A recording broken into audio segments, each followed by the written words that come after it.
আওয়ামী লীগ অবৈধভাবে ক্ষমতায় থাকার লোভে তত্ত্বাবধায়ক সরকারের বাতিল করেছিল বলে অভিযোগ করেছেন বিএনপির কেন্দ্রীয় নির্বাহী কমিটির সদস্য অ্যাডভোকেট এম রুহুল কুদ্দুস তালুকদার দুলু।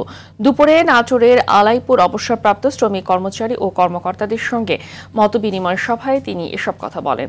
এ সময় তত্ত্বাবধায়ক সরকার বিল পাস বিএনপির জন্য নয়, বাংলাদেশের মানুষের জন্য একটি বিজয় বলেও মন্তব্য করেন তিনি। জেলা বিএনপি আহ্বায়ক রহিম নেওয়াজ সহ স্থানীয় নেতাকর্মীরা এই সময় উপস্থিত ছিলেন।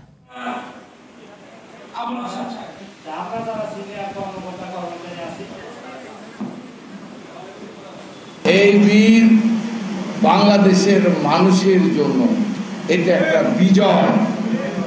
এটা বিএনপির বিজয় নয়, এটা বাংলাদেশের মানুষের, সাধারণ মানুষের বিজয়।